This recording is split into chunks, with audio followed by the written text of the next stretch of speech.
conférence sur l'intrapreneuriat avec mon invitée, Diana, que je suis ravie, vraiment, je vais être ravie de vous la présenter. Je suis vraiment ravie qu'elle soit là ce matin.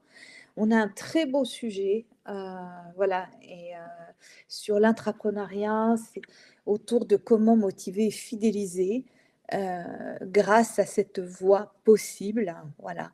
Alors, pendant que vous arrivez, dites-nous qu'est-ce qui vous a motivé à rejoindre cette conférence de ce matin? En quoi ça fait écho pour vous? On va être voilà, à votre service pendant une heure. Voilà, dites-nous ce qui vous a stimulé à être avec nous ce matin et on sera ravis du coup d'ajuster nos contenus en fonction de ce que vous allez nous partager. Voilà. Alors, pendant que vous arrivez tranquillement, on va partager finalement c'est quoi l'intention qu'on avait avec Diana ce matin. C'était de voir qu'au fond aujourd'hui, on peut combiner un statut de salarié avec un statut d'entrepreneur. C'est fromage et dessert, c'est pas l'un ou l'autre et on va voir que ça a beaucoup de vertus. On va beaucoup s'ancrer aussi sur, l'expérience de Diana, hein, qui fait l'expérience de combiner ces 2 statuts. On va faire quelque chose d'interactif, d'expérientiel avec vous, donc sentez-vous, tout à fait à l'aise de nous poser plein de questions en cours de route. On va avoir un temps d'échange certes à la fin, mais voilà, j'aurai à cœur de regarder le chat au fur et à mesure et de voir ce que vous avez envie d'y ajouter et comment on peut y répondre au mieux, Diana et moi, aujourd'hui. Voilà.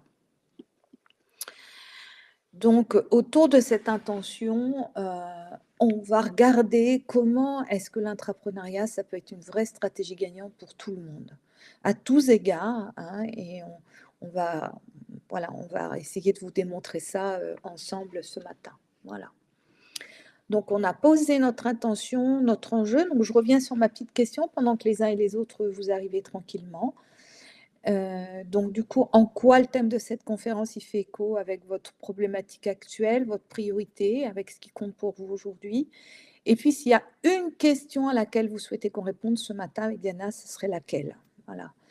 Et on va bien sûr la prendre en considération pour y répondre de notre mieux. Et si nous n'avons pas dès aujourd'hui la réponse, on se fera un plaisir de vous y répondre dans un deuxième temps pour être honnête et authentique avec vous. Voilà. Alors, merci Sandra. Déjà, rendre notre agence plus attractive. Ah, superbe. Ça, c'est une belle question. Belle question. Je la garde pour tout à l'heure. Allez, continuez de nous mettre dans le chat au fur et à mesure. Qu'est-ce qui fait écho pour vous? Et la question clé à laquelle vous aimeriez qu'on apporte, Diana et moi, une réponse ce matin. Pendant que vous faites ça gentiment, on avance un petit peu. Nous allons nous présenter. D'abord, votre serviteur hein, ce matin. Voilà, je vais être à votre service pendant cette conférence. Et puis, Diana se présentera ensuite.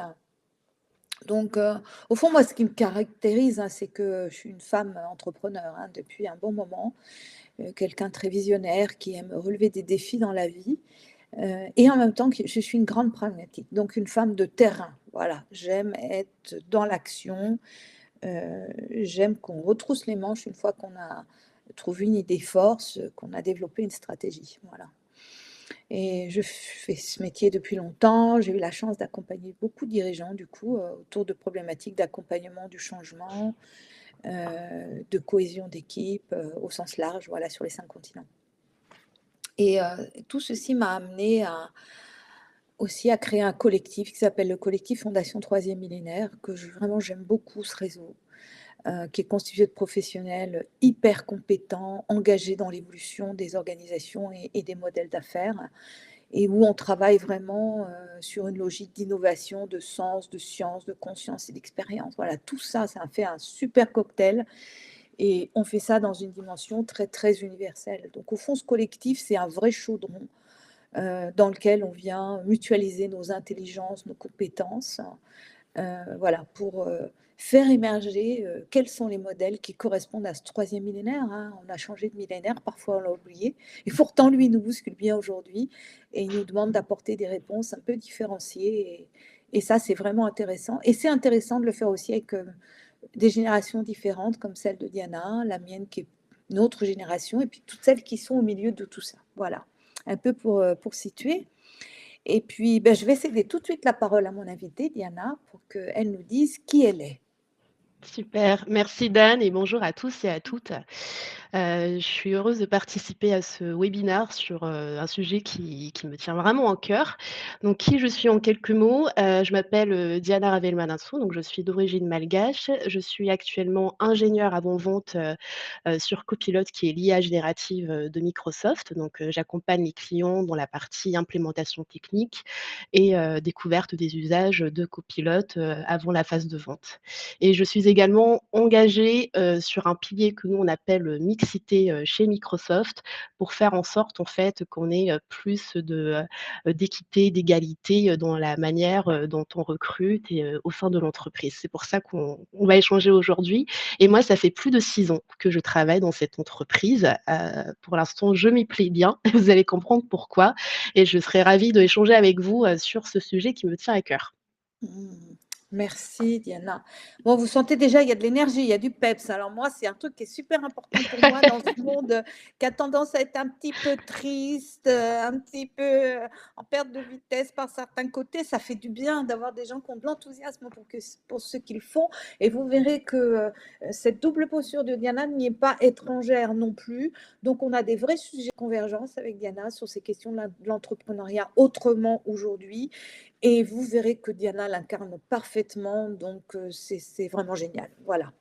Alors, on va avancer. On vous laisse continuer de mettre dans le chat les éléments clés. On va présenter un petit peu comment est-ce qu'on a voulu aborder ce sujet avec Diana. En fait, on a cerné 4 points. Déjà, de voir un petit peu ce qu'il en est de la démarche pour rentrer dans l'intrapreneuriat. C'est quoi les facteurs de succès? C'est quoi les bénéfices voilà, à la décliner, cette démarche. Et puis, on passera aux questions-réponses voilà, mais je répète, vous pouvez aussi poser des questions en cours de route, ça nous va tout à fait avec Diana, voilà. Et si c'est OK pour tout le monde, eh ben, on va commencer par parler de la démarche. Diana, on a 3 éléments qu'on a envie d'aborder avec vous. D'abord, le point de la culture d'entreprise, parce qu'on va voir que c'est un point de départ incontournable quand on veut se lancer dans l'entrepreneuriat. Ensuite, on verra que ça doit faire partie d'une stratégie d'entreprise, au-delà de la culture. Et puis après, on ira regarder du côté de Diana les choix qu'elle a pu opérer et en quoi c'est vraiment intéressant.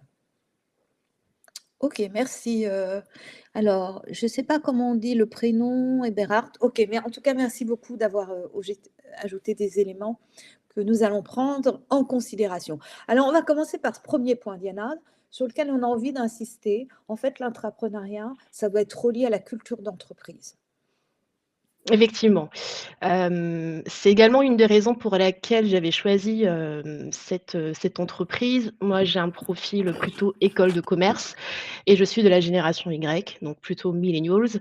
On sait qu'il y a vraiment une différence entre chaque, génération. Donc de ma génération, j'avais besoin d'avoir une certaine flexibilité, un équilibre vie professionnelle et vie personnelle, dans mon environnement de travail. J'ai également un engagement sociétal très fort qui est aussi lié à la génération Y et je suis plutôt, j'adore tout ce qui est collaboration et toute la partie mobilité dans le cadre de mon travail et bien sûr le besoin de reconnaissance qui est hyper important.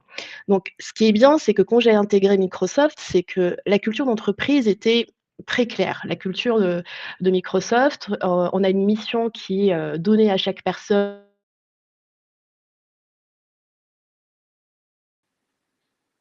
Elle est en anglais normalement et en fait, ce que j'ai bien aimé, c'est que cette mission, elle est transposée vraiment à la vie de l'entreprise, également à tout ce qu'on fait sur la partie business évidemment et le fait que l'entreprise donne les moyens aux collaborateurs de, chacun réaliser cette mission à sa petite échelle. Donc on est un maillon et comme c'est vraiment ancré dans la culture de l'entreprise, c'est aussi ancré dans les conversations avec, les managers.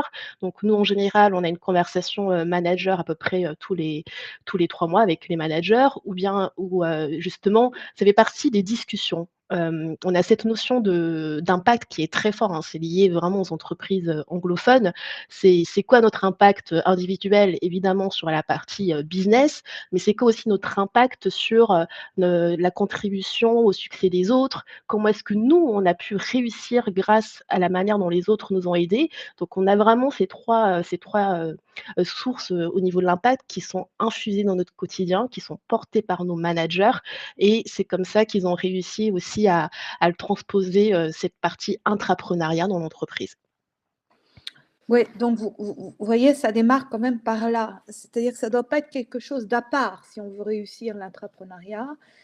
C'est partie intégrante de ce en quoi croit profondément l'entreprise, et du coup, ce sur quoi les collaborateurs vont pouvoir s'engager eux-mêmes. Donc, voilà, ça c'est le point de la culture d'entreprise. Ensuite, ce qu'on avait envie de souligner avec vous dans la démarche, c'est que l'intrapreneuriat doit faire partie de la stratégie de l'entreprise.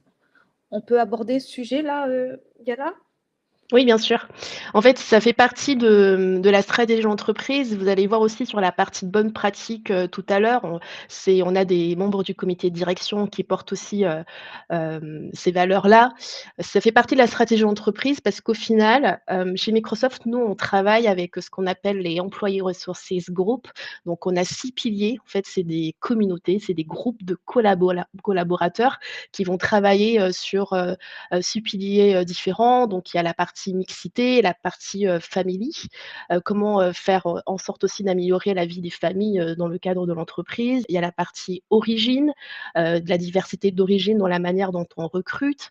Il y a également la partie génération, tout ce qui est disabilities qui concerne, la partie handicap et la communauté, GLIM pour, tout ce qui est LGBTQIA+. Donc on a vraiment c'est une démarche stratégique, qui est également transposée au niveau mondial. Donc on a des leaders au sein de Microsoft, sur chaque plaque qui portent ces, piliers-là et on le transpose aussi au niveau, régional et local, notamment en France. Donc ça fait vraiment partie de la stratégie de l'entreprise. De la même manière que sur la phase de planning, on va construire un business plan pour aller chercher la prochaine fiscale, on va également construire un plan sociétal, en fait, pour faire avancer chacun des piliers et qui sera validé ensuite par le comité de direction. Donc ça fait partie de l'axe, stratégique de l'entreprise pour faire évoluer pardon aussi, la culture d'entreprise, au fil des générations. Donc vous voyez, hein, c'est pas anodin ce qu'on est en train de dire. C'est-à-dire que c'est pas un truc à côté, c'est avec, c'est inclusif en fait quelque part pour que ça marche, pour que ça motive, pour que ça produise des résultats, ça passe par là quelque part. Alors une fois qu'on a posé ça, on va aller regarder avec Diana pour, illustrer ce qu'on est en train de dire, le choix qu'a fait Diana et comment ça s'articule pour elle aujourd'hui, cette mission entrepreneuriale qu'elle conduit en même temps, hein, vous voyez, c'est pas en parallèle, c'est en même temps quelque part Mmh. que son job sur copilote.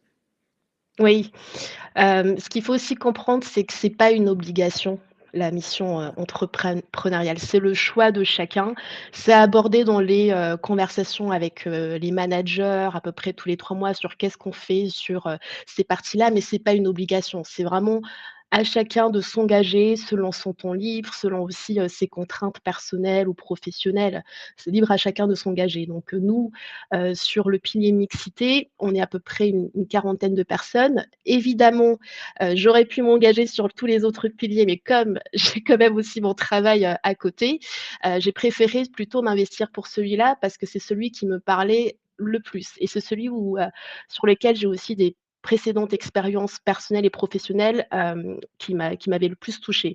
Donc la mission de notre pilier, c'est, de promouvoir un environnement de travail diversifié et inclusif chez Microsoft, en augmentant l'équité, l'inclusion et la représentation de femmes. Et c'est un sujet qui me porte à cœur sur la tech et encore plus sur l'IA, parce que sur l'IA, on n'est que 12 de femmes à travailler dans ce secteur-là et on fait en sorte, en fait, de travailler autour de 3 engagements. 1, déjà améliorer notre culture d'entreprise, donc faire améliorer aussi, c'est ce que je disais tout à l'heure.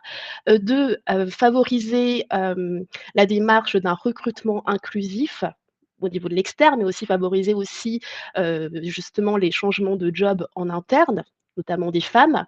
Et le troisième, c'est plutôt tourné vers la société, c'est plutôt l'impact sociétal. Comment est-ce qu'on va travailler avec, nos clients, nos partenaires, nos associations?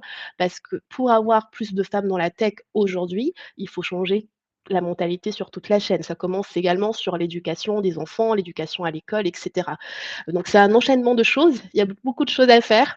Moi, c'est ce qui me motive, au fil de mon expérience chez Microsoft parce que Déjà, on a cette liberté de créer, ce qu'on appelle nous des chantiers. Donc, moi je suis lead, de plusieurs chantiers, notamment, lutte contre le sexisme en entreprise. On est dans la tech, c'est pas le monde des bisounours, on fait encore face, à des propos sexistes, à du harcèlement et cetera et du coup, je suis engagée également sur ce sujet-là.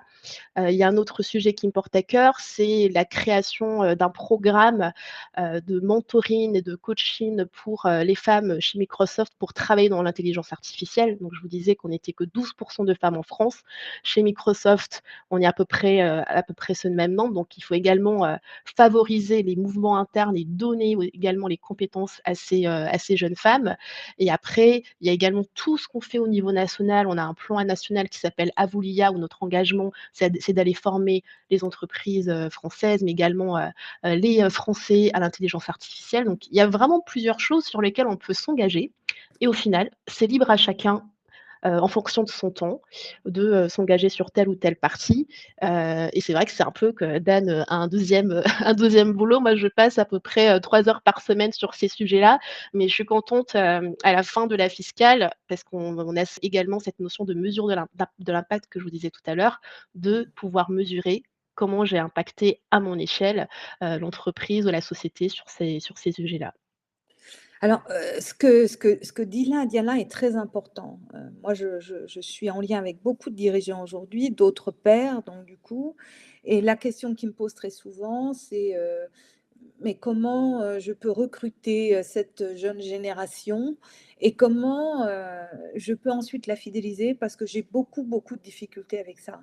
Et ben, là, Diana est en train de vous montrer qu'on va c'est là qu'on va chercher la véritable motivation. C'est-à-dire, comment est-ce que la personne, elle peut trouver un vrai sens dans son job à un moment donné? Parce qu'elle va choisir un angle, pour s'investir, donc c'est un choix réel, personnel.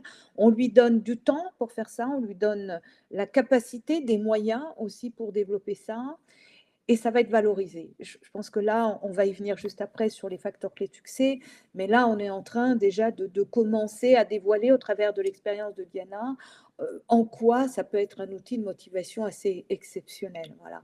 Et de pouvoir faire ça dans le giron d'une grande entreprise. Il y a beaucoup de jeunes aujourd'hui qui hésitent à rentrer dans la grande entreprise. Il ne Mmh. faut pas se cacher. Justement parce qu'ils n'y trouvent pas le sens, parce que, quand ils se posent la question, ben: «Qu'est-ce qu'on fait pour notre société d'aujourd'hui, avec tous les défis qu'il y a à relever?» Bah, si on ne sait pas répondre à cette question, souvent ils vont y renoncer. Ils vont préférer beaucoup un jeune sur 2 dit aujourd'hui qu'il préfère monter sa propre entreprise, vous voyez? Donc ça dit aussi des choses quelque part. Donc l'intrapreneuriat est un vrai processus pour répondre à cette aspiration aussi de cette jeune génération. Alors pas que, mais de façon significative, oui, pour cette, jeune génération.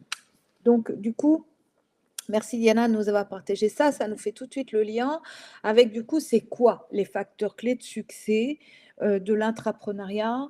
Qu'est-ce qu'on peut dire là-dessus? Qu'est-ce qu'on peut restituer pour que les uns et les autres puissent avoir les idées un petit peu claires?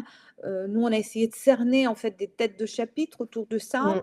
Et la première tête de chapitre qui est apparue pour nous, c'était l'implication de l'anime managériale. Est-ce qu'on peut regarder, Diana, du coup, ensemble, comment ça fonctionne pour vous aujourd'hui? Oui, effectivement, c'est le premier facteur, clé de succès. J'en parlais tout à l'heure, sur chacun de nos piliers, on en a 6. On a en fait un sponsor, membre du comité de direction qui va porter, les messages, sur ces piliers-là. Donc c'est hyper important. Alors excusez-moi, j'ai perdu ma fenêtre. C'est hyper important parce que pour le coup, ils vont incarner déjà les valeurs, du pilier. Donc on a une personne, qui est plutôt, notre directrice financière sur, mon pilier, par exemple. Cette personne-là va valider le plan, enfin le chantier qu'on va mettre en place à chaque fiscale et sachez également que nous, on a également, des budgets dédiés à ces actions-là. Pourquoi on a besoin de budget? Majoritairement pour, la partie, restauration, pour les événements qu'on organise avec, les clients, les partenaires, les associations et cetera. C'est majoritairement pour ça qu'on a besoin d'un budget. Mais en fait, il y a cette responsabilité aussi, de la part du comité de direction pour s'engager, sur un pilier, donner un budget, suivre les actions qui ont été menées, mesurer l'impact également à la fin de l'année, sur chacun des piliers. Oui, alors vous voyez qu'effectivement, le manager joue vraiment le jeu quoi, quelque part. Il s'investit, il est partenaire de cette aventure quelque part, qu'il a validé au départ, donc il peut pas dire après: «Ah oui, mais enfin tu t'es embarqué dans un truc un peu comme ça, à la noix de coco». Non, non, non, non, non, c'est dès le début, il est là aux côtés, notre sponsor, hein, comme dans le sport en fait quelque part, hein. Mmh. Il va être là aussi s'il y a un besoin, à un moment donné, peut-être aussi force de coaching, s'il y a une difficulté à un moment donné, parce qu'effectivement, jouer la carte de l'entrepreneuriat en interne, ça veut dire qu'on soulève de nouvelles ressources en cours de route aussi, hein, mais c'est ça qui est intéressant dans le processus. Et puis, il y a de l'argent qui est dédié. Il ne faut pas oublier non plus. C'est pas parce que on s'investit sur une sorte de quelque chose qui va être plus philanthropique, on va dire quelque part, que pour autant, il n'y a pas de budget alloué. Donc, vous voyez, on est en train là de distiller des ingrédients qui sont éminemment importants autour de cette question de l'investissement dans tous les sens du terme de la lignée managériale.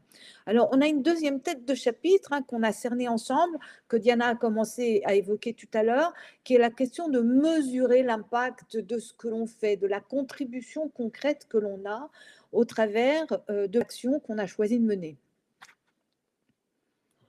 C'est hyper important parce que ça montre qu'on fait pas tout ça pour rien, c'est aussi, ça fait partie aussi de la culture, des entreprises anglophones à chaque fois, mais des entreprises américaines, c'est quoi l'impact? Donc on a un plan, sur chaque pilier qu'on va dérouler le long de l'année avec, des événements, et des activités et cetera, et derrière on va pouvoir les mesurer, soit de manière quantitative, soit de manière qualitative. Donc quantitative, ça peut être le nombre de personnes, qui, ont participé à un événement, le nombre de personnes qui ont participé à un atelier, dédié à lutter contre le sexisme en entreprise. Nous, on l'avait fait, récemment, avec, la technologie, réalité virtuelle, donc c'était plutôt un succès.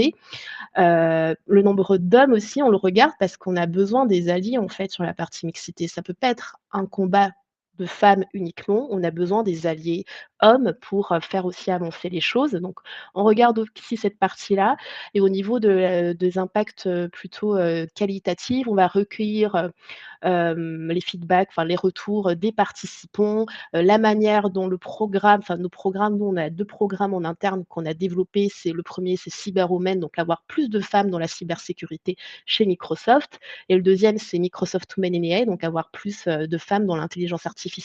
Donc on va également regarder, niveau qualitatif, le nombre de personnes qui ont réussi à changer, de rôle grâce à ces programmes-là. Donc c'est bien parce qu'en 2 ans, on a eu quand même, une dizaine de personnes qui ont changé de rôle, dans les 2 environnements, et ça montre en fait qu'on fait bouger les choses. Donc au lieu de recruter à l'externe, on valorise nos collaborateurs en interne, on leur donne l'opportunité d'aller sur des solutions, sur lesquelles elles avaient pas pensé, de monter en compétences, et quand on regarde ça, bah, au final, l'impact, il est vraiment mesurable sur cette partie-là. C'est qu'on n'a pas recruté en externe, mais on a valorisé, nos collaboratrices, on a investi sur elles.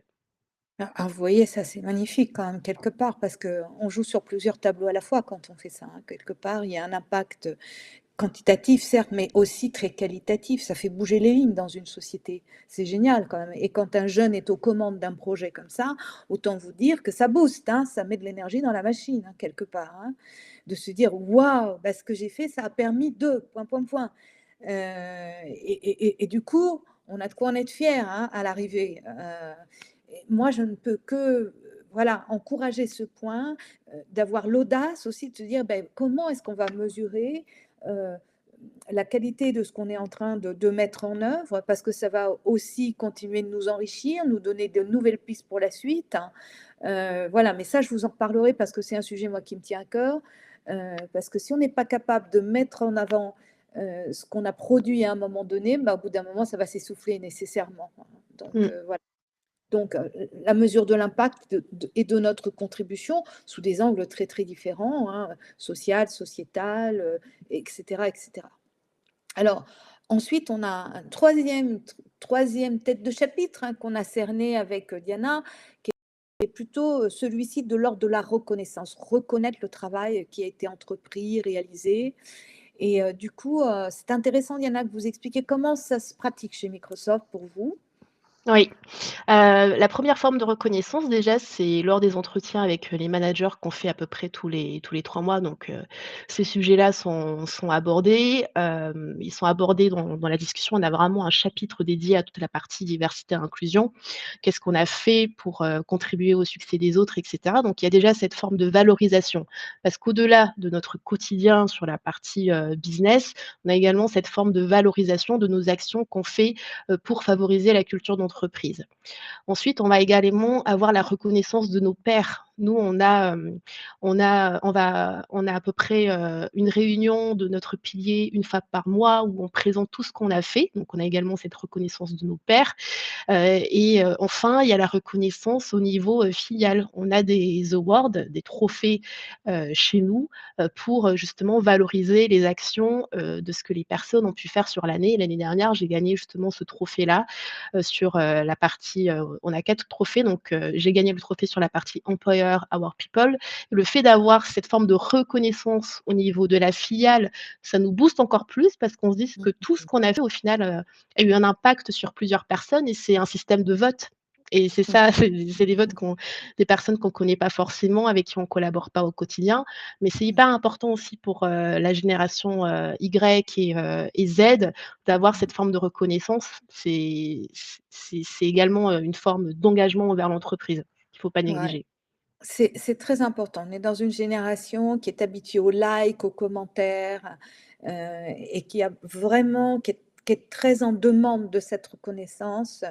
Et je crois que là, on met en évidence un point clé. Souvent, on critique cette jeune génération, c'est pas toujours très fondé, et de pouvoir dire: «OK, bah, voyez tout ce qu'ils ont su faire de beau, de bien pour notre, société, pour notre humanité», ça fait beaucoup de sens à l'arrivée et ça fait la différence aussi en termes de qualité du lien, qualité de l'investissement de la personne dans son entreprise. Voilà. Alors ensuite, ce qu'on avait envie du coup de dites-nous déjà peut-être un peu comment ça parle, un peu ce qu'on dit là, parce que finalement on est en train d'appuyer sur des grands facteurs de motivation, hein, quand on regarde bien. Et c'est ça qui est intéressant via l'entrepreneuriat, c'est que, ça nous donne une palette de boutons, excessivement importants sur lesquels on peut appuyer, pour travailler sur cette question de la motivation et de la fidélisation. Bien sûr qu'on a plus envie de rester dans une boîte où on fait des choses qui font du sens pour nous, sur lesquels on voit l'impact qu'on a et qu'on ait de la reconnaissance à l'arrivée et pas juste sur la partie purement business, on va dire quelque part. Eh ben ouais, c'est important à l'arrivée tout ça.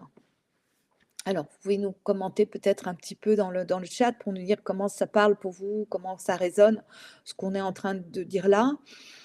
Et peut-être pendant que vous faites ça, on va regarder c'est quoi les bénéfices concrets finalement de l'entrepreneuriat si on descend, hein, dans le côté un peu pragmatique de cette histoire. Qu'est-ce que ça a comme bénéfice? Qu'est-ce qu'on peut mettre en avant, Diana? Voilà, de pratiquer finalement, l'entrepreneuriat dans une boîte, qu'est-ce que ça apporte? Et on peut se placer sous les différents angles, hein, bien sûr, celui qui est intrapreneur, l'entreprise elle-même, la société, on peut le regarder sous des angles très différents. Alors on va vous écouter attentivement là-dessus, Diana. Non, je pense que le premier bénéfice, il est très clair, c'est la partie fidélisation du collaborateur.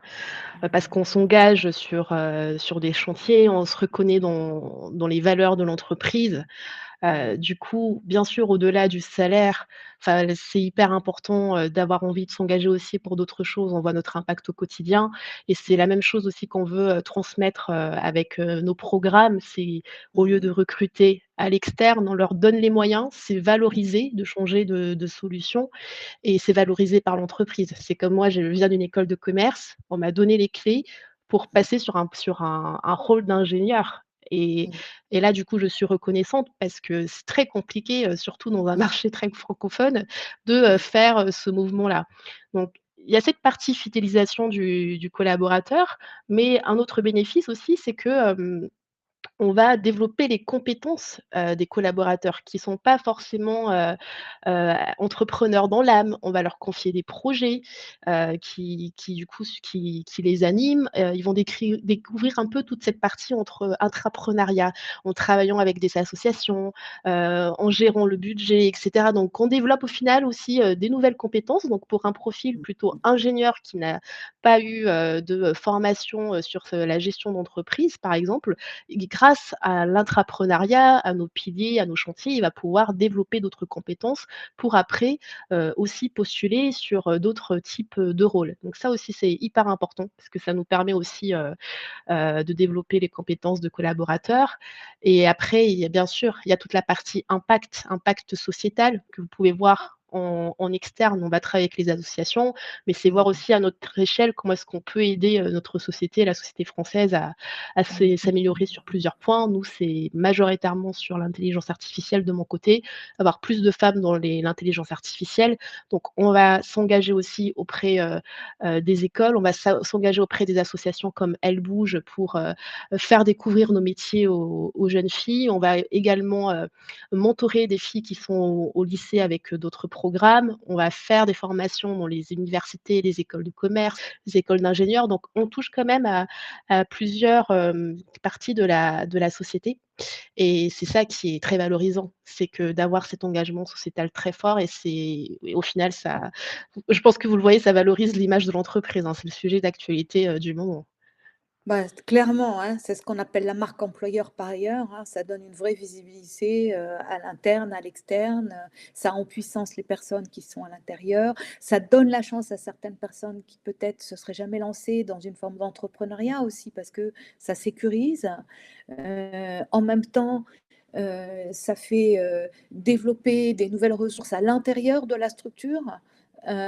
Donc c'est et pour tous ceux qui sont clients, partenaires ensuite, c'est Mmh, extrêmement bénéfique aussi parce que, du coup, de se dire avec des gens qui certes ont une vraie capacité business, mais qui savent aussi être partie prenante, pilier dans une société, bah, là, ça ramène le sens qui est perdu dans beaucoup de boîtes aujourd'hui où les gens, bah, fuient naviguent à vue, ils sont démotivés. Enfin, je rappelle qu'aujourd'hui, il y a 80 des gens qui pensent qu'ils font un bullshit job, quoi. C'est dur, hein.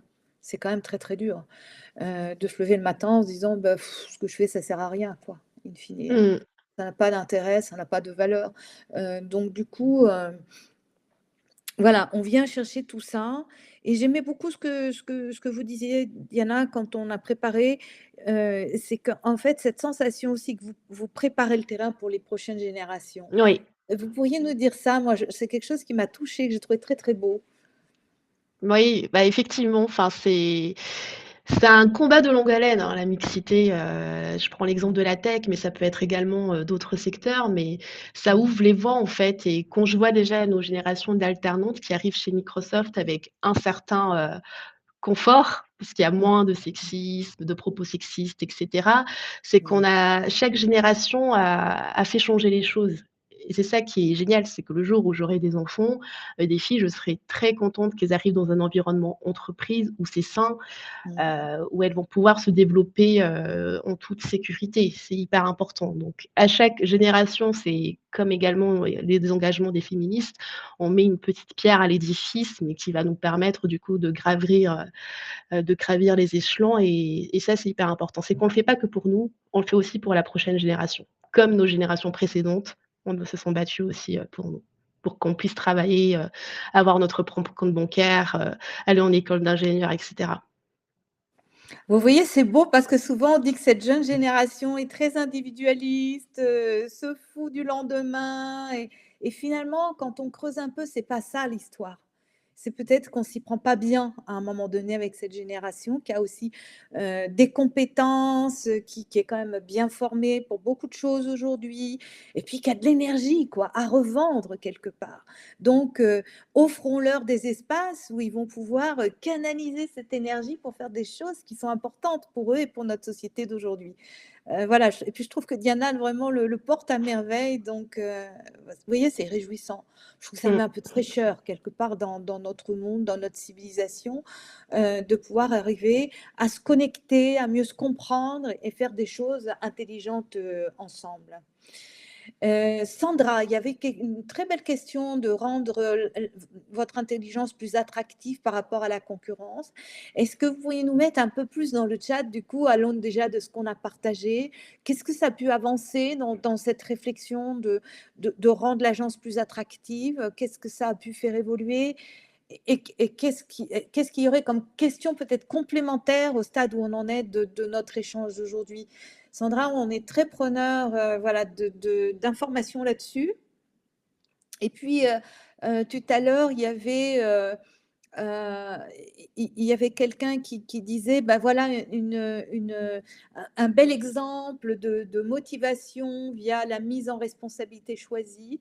Est-ce que du coup, par rapport à l'expérience que vous avez par ailleurs, alors je ne sais pas le prénom, hein, Eberhard peut-être, et pardon si j'ai mal prononcé, je crois qu'en plus vous êtes coach d'organisation. Comment ça vous a inspiré ce qu'on a dit là par rapport justement à cette question de travailler plus en sociocratie, en intelligence collective? Moi, je trouve que l'intrapreneuriat nous fait beaucoup progresser sur cette question de travailler plus avec la mutualisation des moyens, des intelligences croisées. Hein, c'est ce que disait Diana tout à l'heure. Mmh. Ça nous fait travailler aussi avec des gens avec lesquels on n'aurait pas l'opportunité de travailler aujourd'hui, avec des associations, avec des gens qui sont compétents dans leur domaine mais qui ne sont pas dans notre boîte. Là aussi, je trouve que ça ouvre des perspectives nouvelles, mais voilà, on est intéressé avec Diana de voir au stade où on en est de notre partage, euh, comment, comment ça résonne pour vous. Et s'il y a une question complémentaire, on sera ravis de la prendre en considération au stade où on en est. Oui, quand on est coach d'organisation pour des transformations profondes, on voit beaucoup de choses aujourd'hui, hein. Toutes les boîtes ne sont pas au même endroit, hein, c'est tout à fait clair, hein. Donc, voilà, donc dites-nous dans le chat. Moi, ce que je trouve intéressant, Diana, c'est comme si on reconstituait une PME dans une grande boîte, l'intrapreneuriat. Ouais, je pense que c'est ça qui est bien aussi parce qu'on a cette flexibilité, et cette énergie parce qu'on est beaucoup, 40 sur la partie mixité, par exemple. Évidemment, ce ne sont pas 40 personnes qui sont engagées au quotidien. On se relaie en fonction des Mhm. actualités, des charges des unes et des autres. Mais c'est vraiment cette richesse de se dire: «Bah, on a une équipe, une petite PME qui est, la mission, c'est ça. Chaque année, on va travailler sur, des chantiers, on va voir comment ça évolue, au fur et à mesure et ce qui est génial, c'est qu'à chaque fois, j'ai beaucoup de personnes qui viennent me voir, qui me disent: «Bah, j'aimerais rejoindre, le pilier, comment est-ce que je fais? Qu'est-ce que je peux faire?» et cetera. Donc on a toujours, des nouveaux arrivants aussi, qui nous rejoignent pour faire grandir, cette petite entreprise. Oui, c'est génial parce qu'en fait, on a un sponsor qui est notre manager, on a un budget, on a des critères d'évaluation aussi, hein, quelque part, parce que ça fait partie du job. Et puis, on a une mission, en fait, on a une stratégie à dérouler quelque part. Donc, c'est une vraie petite boîte, en fait, quelque part, Oui, dans la grande entreprise et qui, là, joue parfaitement la carte de la responsabilité. C'est ce que disait Bérard dans son commentaire. En fait, oui, on joue à fond la carte de la responsabilité et même plus loin parce qu'on joue aussi la carte de l'autonomie, tant recherchée. Aujourd'hui, on joue la carte de l'autonomie et en même temps en ayant des garde-fous pour être sûr que quelque part, on ne laisse pas non plus les gens aller au casse-pipe, quoi, j'ai envie de dire. c'est ça. Hein, c'est ça que je trouve riche. Et j'ai envie de dire, et si ça donne ensuite envie à ces personnes de faire comme des spin-offs, après de continuer de s'aventurer au-delà de sa boîte, etc., je trouve que c'est très nourrissant pour une société qui a besoin d'évoluer aujourd'hui.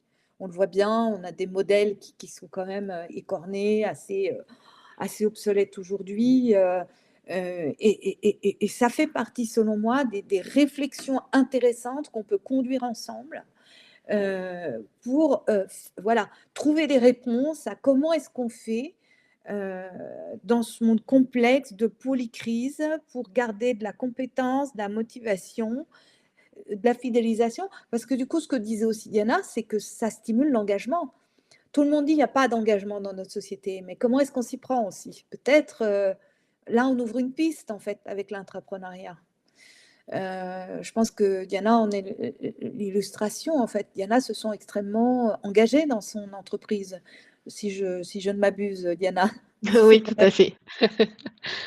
Tout à fait, parce qu'au-delà du quotidien, parce qu'il y a bien sûr le day to day avec le quotidien, c'est également, me dire que, j'ai quand même, cette chance d'avoir la flexibilité de créer des projets, de travailler avec, d'autres Mmh. entreprises parce qu'on partage aussi, ce qu'on fait avec d'autres entreprises, avec des partenaires, des cabinets de conseil. Des Ouais, fois, sur des événements, on est invité, donc on partage nos bonnes pratiques pour leur demander comment ils font sur telle ou telle, ouais. situation. Donc c'est également très riche parce qu'on partage, des bonnes pratiques pour, faire évoluer la culture d'entreprise Mmh. et là, on a toute une communauté, d'entreprises avec lequel on se voit régulièrement. Ouais. Et ça c'est vraiment important, hein, ce que dit Diana et qui correspond à ce que dit Eberhard, c'est comment on rend le collectif conscient qu'on peut dessiner aussi, son job, l'avenir de sa boîte et qu'on en est partie prenante. Voilà ce que disait Diana, que des jeunes femmes qui, étaient école de commerce, puis devenir ingénieurs, alors que ce sont des métiers qui sont qualifiés de masculins et qui de toute évidence sont principalement tenus ces postes par des hommes et que ça ouvre ces perspectives à des jeunes femmes. C'est-à-dire que quelque part, elles sont en train de construire leur avenir, de construire leur job aussi à l'intérieur de la boîte avec des centres d'intérêt qui sont les leurs.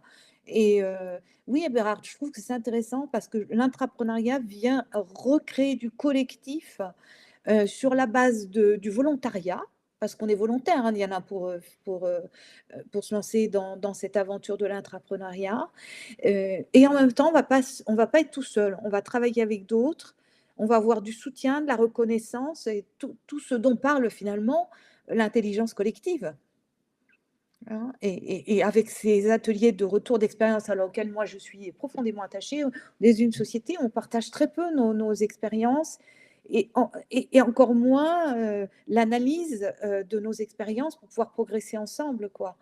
Euh, voilà, donc ce qu'on vient d'exposer là au travers de l'expérience de Diana sur oui, on crée aussi son job de cette façon. Moi, j'ai beaucoup travaillé chez L'Oréal pendant des années et en fait, au recrutement, ce qu'on attendait des personnes, c'était de leur dire, mais c'est quoi vos compétences? Et du Mmh. coup, créez votre job autour de ça, quoi. N'attendez pas qu'on vous dise tout cuit d'avance. Au contraire, nous, ce qu'on a besoin, c'est de votre créativité, c'est que vous preniez votre pleine envergure. Et si on vous met trop dans une petite boîte, vous allez étouffer, vous allez vous barrer, quoi.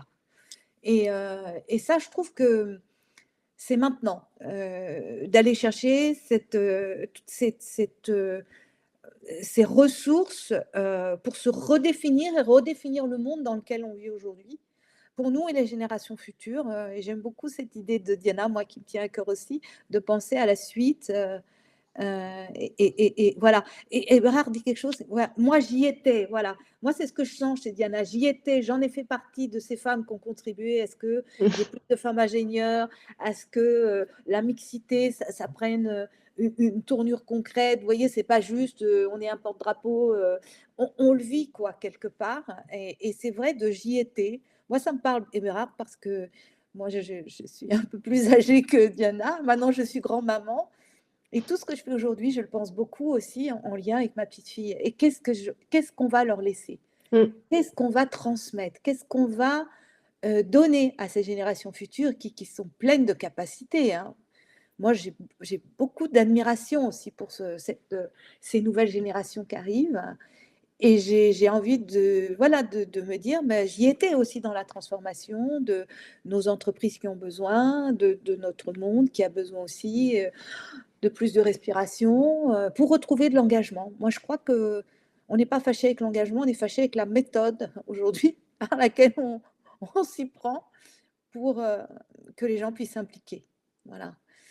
Donc merci Eberhard aussi ouais, pour ces commentaires, j'aime beaucoup. Oui, c'est une big step, mais aujourd'hui, ce qu'on avait envie de passer aussi comme message, c'est que c'est quand même à portée de main. C'est pas si compliqué que ça, finalement, Diana. Qu'est-ce que vous en pensez?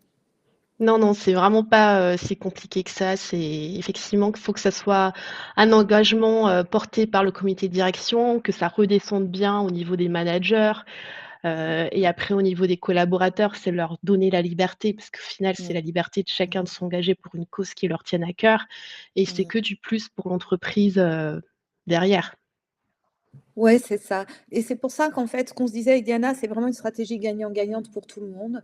C'est gagnant pour l'entreprise à proprement parler, qui a des gens compétents, motivés, engagés, et qui du coup font un good job, hein. Et c'est aussi valable parce que du coup, ça donne une pas qu'une belle image, mais au bon sens du terme, en fait, une belle marque employeur à l'extérieur. Mmh. Et c'est, gagnant, bien sûr, pour la personne, hein, qui s'implique dans ces processus d'entrepreneuriat. Moi qui suis mordue d'entrepreneuriat depuis toujours, bah, c'est vrai qu'on y prend goût, hein, Diana, aussi à gérer sa Ouais. petite PME, hein? On aime ça aussi, hein, on y prend goût à pas avoir tout de suite les réponses toutes faites et à se frotter avec les autres, avec la réalité. Ça a du bon aussi pour pas rentrer dans une forme d'immobilisme, et rester avec son temps. Et puis, c'est gagnant pour la société, le monde dans lequel on vit, quoi, quelque part, parce que, on regarde plus loin que le bout de son nez. Et Mmh. voilà, c'est quand même assez riche et intéressant. Du coup, par rapport à ça, dans la ligne droite de ça, moi, c'est ce que je porte au travers de mon activité. Je pense que vous l'avez compris, c'est vrai, on ne peut pas s'en cacher. On est dans un monde complexe, de polycrise, c'est très stressant, ça va très vite aujourd'hui, il y a beaucoup de mutations. Mais l'idéogramme chinois, il dit, crise, c'est aussi opportunité.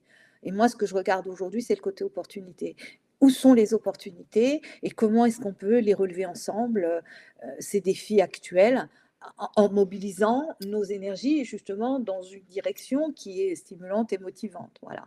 Et du coup, cette année, on a décidé, avec le collectif Fondation Troisième Millénaire, de faire tout un tour de France. On va aller à la rencontre sur le terrain, des entrepreneurs, des intrapreneurs, puisque pour moi ce sont des entrepreneurs, et donc des initiatives qui sont conduites aujourd'hui sur le territoire et qui ont un impact, hein, dans le style de ce que Diana vient de nous partager aujourd'hui. Il y a toutes sortes aujourd'hui de choses, d'initiatives extraordinaires dont on parle peut-être pas assez. Et peut-être que ce serait intéressant qu'on en parle davantage, justement, pour qu'on ait une vision peut-être aussi plus motivante et plus réelle aussi de qu'est-ce qui se passe déjà aujourd'hui et qu'on ne sait peut-être pas, et comment est-ce qu'on peut mutualiser aussi toutes ces ressources et faire des alliances avec des gens qui sont en train de bouger aujourd'hui. Et donc, on va partir sur le territoire avec deux outils sur lesquels on a travaillé, un référentiel d'impact. Hein, on l'a dit aujourd'hui à quel point c'est important, Diana, de mesurer l'impact qu'on a. Donc, on a un outil qui s'appelle le référentiel d'impact et de contribution, comment on contribue au travers de notre action que nous menons. Et puis aussi un test de robustesse, parce que certes, peut-être qu'on contribue à un moment donné, mais est-ce qu'on est organisé de telle sorte qu'on va pouvoir assurer la pérennité de ce qu'on fait dans toutes les fluctuations de notre monde actuel. Donc, vous voyez, il y a un impact à la fois court terme, ok, comment on contribue aujourd'hui, quel est l'impact qu'on a, et est-ce que ce qu'on fait, on est capable d'en assurer un continuum dans un espace de temps plus long. Voilà.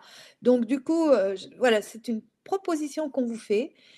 Si vous êtes porteur d'un projet, que ce soit en intrapreneuriat ou entreprise, organisation en tant que telle habituelle, et bien, et que vous avez envie de montrer vos couleurs aujourd'hui, de dire au monde ce que vous portez, parce que ça a une force intrinsèque quelque part, bah, c'est le moment.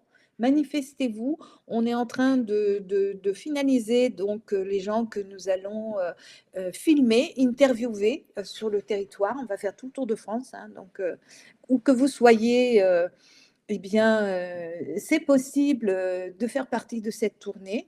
Et donc, quand on vous interviewera, on fera une capsule vidéo de l'interview qu'on aura faite avec vous, que vous pourrez réutiliser dans toute votre communication interne-externe. Et puis, toute cette tournée, nous allons la documenter pour pouvoir transmettre aussi cette expérience plus largement. Et puis, on va faire, à partir de tous ces entretiens, un film documentaire. Et on refera une tournée pour faire des ciné-actions. C'est-à-dire, autour de ce film documentaire, comment est-ce qu'on peut avancer ensemble, comment on peut faire les pas d'après, comment est-ce qu'on peut jouer cette carte que disait Bérard de l'intelligence collective en action, quoi, du concret. Je crois qu'aujourd'hui, on a besoin de pragmatique, on a besoin de terrain, on a besoin de se rencontrer, on a besoin d'agir. Voilà. Et pas juste d'en parler, de se dire que ce serait bien, ce serait intéressant, enfin, vous voyez, blablabla. Oui, mais maintenant, c'est action. c'est maintenant que ça se passe. Ce troisième millénaire, il a démarré. Il a besoin de nous, il a besoin de nos énergies, il a besoin aussi de nos idées, on va dire quelque part, pour agir. Voilà. Et donc, on va faire toute une cartographie à partir de là qui vous permettra de voir avec qui ce sera intéressant d'établir de nouvelles alliances, de nouvelles connexions pour aller plus loin encore dans ce qui vous porte aujourd'hui, dans ce qui vous semble important de mettre au monde et de faire savoir. Voilà. Et nous, on a un grand sujet dans ce collectif, c'est comment on change d'échelle. Voilà, parce que voilà, des initiatives, il y en a beaucoup, des très belles. Moi, franchement, qui suis attentive, qui fait une veille technologique, une veille active depuis des années, je peux vous dire qu'il y en a des pépites. Voilà. Donc, on va les mettre en valeur et on va faire en sorte que ceux qui portent des pépites aujourd'hui puissent se parler, se connecter pour faire ce changement d'échelle. Voilà. Et Jean-Charles disait aussi qu'il voilà, il y a une porosité entre l'engagement dans le pilier qu'on a choisi et le travail qu'on fait dans sa boîte. C'est tout à fait juste, Jean-Charles. Voilà. Donc, si ça vous parle, ce que je vous dis là, manifestez-vous, dites-nous. Si vous avez un projet, que vous avez une action que vous menez, que vous avez envie de la mettre en valeur, eh ben, je vous invite à prendre rendez-vous avec moi. Mais peut-être aussi vous avez envie de soutenir ce travail, vous avez envie d'être à nos côtés dans ce travail, puisqu'on est un grand réseau de professionnels en action. Ben, discutons-en, regardons. On va faire aussi pendant cette tournée des ciné-actions déjà dans cette première tournée parce qu'on a déjà un film aujourd'hui. Donc du coup, c'est un moment aussi pour voilà, se rencontrer et partager, évoluer. Aller plus haut, plus vite, plus loin ensemble. J'aime beaucoup ce proverbe africain que vous connaissez sûrement. Hein. Tout seul, on va plus vite, ensemble, on va plus loin, plus haut, plus loin. Voilà. Mmh. Donc, du coup, voilà, je vous invite. Et puis, ça, c'est l'expérience aussi de ce que dit Diana, hein, de travailler avec d'autres, qui n'était peut-être pas d'ailleurs dans la ligne hiérarchique directe de son boulot, hein, Diana, quand on fait de l'entrepreneuriat. On travaille aussi avec d'autres lignes hiérarchiques, c'est Ouais. drôlement enrichissant parce qu'on voit aussi son entreprise et la vie sous d'autres Mmh. angles, avec d'autres regards, hein, Diana, aussi. C'est important, ce truc-là. Hein.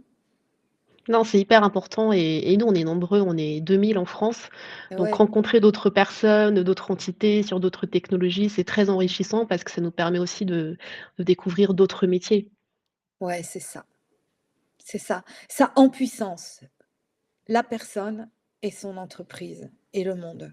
C'est génial, hein, vous trouvez pas? À une époque où on cherche des leviers, c'est quand même top, hein, quelque part. Voilà, donc si ça vous parle, ce qu'on est en train de dire, si vous voulez aussi creuser ce sujet qu'on a commencé à aborder autour de comment aussi ça peut être, comment on cherche aujourd'hui des sources de motivation et de fidélisation, bah, à votre disposition. Voilà, vous pouvez prendre rendez-vous. Là, vous avez c'est direct à mon agenda. Ce sera vraiment avec grand plaisir de faire le point ensemble, de voir comment est-ce qu'on peut mettre en valeur déjà ce qui est là, voir comment, voilà, peut-être vous avez envie de soutenir ce travail d'une façon ou d'une autre. Ça peut être du mécénat de compétences, ça peut être aussi que vous connaissez des gens, vous vous dites ce serait génial vraiment que voilà, ils soient interviewés, qu'ils soient dans ce film documentaire, qui repassera dans toutes les salles de cinéma en France. Voilà, je tiens à le préciser parce que du coup, ça va avoir un gros impact. Et ce qu'on va faire, on va beaucoup communiquer sur les réseaux sociaux aussi. Voilà, donc à vous de jouer. Vous avez les cartes. Nous, on est serviteurs de tout ça, de toutes ces choses qui nous tiennent à cœur. Et comment on leur donne corps, en fait, quelque part. Et j'aime beaucoup ce que porte aussi Yana parce que je trouve que ça crée des nouvelles places de marché. Moi, c'est ce que j'appelle les nouvelles places de marché. Nouvelle façon de faire le business, nouvelle façon de se positionner dans la vie et dans le monde. Voilà. Donc, si ça vous parle, à votre disposition. S'il y a encore une question ou l'autre, on y répond volontiers. Du coup, Sandra, j'espère qu'on a répondu à la question clé que vous vous posiez aussi au départ. Et puis, s'il y a d'autres choses qui viennent après coup, voilà, n'hésitez pas à prendre rendez-vous. Et puis, je propose qu'on conclue, Diana. Qu'est-ce que vous avez Très envie bien. de dire à la fin de cette conférence du jour? Bah, et j'espère que ça vous a inspiré. On a dit beaucoup de choses. En tout cas, moi, ce qui me motive aujourd'hui de rester dans cette entreprise, c'est hyper important. C'est un sujet d'actualité, c'est le fait d'avoir, en fait, cette possibilité de créer sa propre feuille de route sur ces sujets-là. On nous donne, la liberté de nous engager dessus. Mmh. Il y a encore plein de choses à faire. J'espère que ça ouvrira les portes pour les prochaines générations. Et j'espère que ça vous a inspiré également, aussi, notamment à coacher les autres entreprises parce que moi, si je dois changer de job, la première chose que je vais regarder dans une entreprise, c'est quoi son engagement au niveau sociétal? C'est quoi la culture de l'entreprise? Est-ce que j'ai cette même liberté d'être intrapreneur? Parce qu'il y a pas que le salaire, il y a également, se lever pour des causes. C'est pas que ça. Mmh. Et là, Diana vous donne les secrets de sa génération quand elle conclut de cette façon. Elle vous dit, si vous voulez les recruter, écoutez bien ce qu'elle vient de vous partager. Ce sont selon moi les clés majeures, voilà, pour attirer et retenir les talents dans votre structure. C'est voilà des gens vraiment qui sont compétents, engagés. Voilà, elle vient de vous donner la recette majeure de cette génération. Et qui, si vous savez l'écouter, la prendre dans ce sens-là, vous verrez, il y a vraiment des choses extraordinaires à faire et à vivre ensemble. En tout cas, merci Diana d'avoir partagé toute cette belle expérience avec nous ce matin. On va continuer de la faire circuler parce qu'il y a plein de gens qui voulaient voilà, assister à cette conférence, donc on va continuer de la faire circuler. Merci à ceux qui étaient en live ce matin avec nous. Et puis donc, vous pouvez me retrouver donc, en prenant rendez-vous. Vous pouvez me retrouver aussi sur... vous pouvez me retrouver bien sûr sur LinkedIn. Et voilà, je publie aussi des articles, je publie pas mal de choses qui sont des pépites qui peuvent vous être utiles. Et puis si vous avez envie de faire partie de ce Tour de France d'une façon ou d'une autre, on peut regarder ça sous des angles très différents, ce sera avec grande joie. Voilà. Et puis, eh bien, on va vous souhaiter une belle journée, en tout cas. Merci d'avoir été là. Merci à ceux qui seront avec nous en replay. Ce sera aussi un bon moment, vous allez voir. En tout cas, on vous le souhaite. Et puis à bientôt ici ou là. Belle journée. Au revoir. Merci beaucoup, au revoir.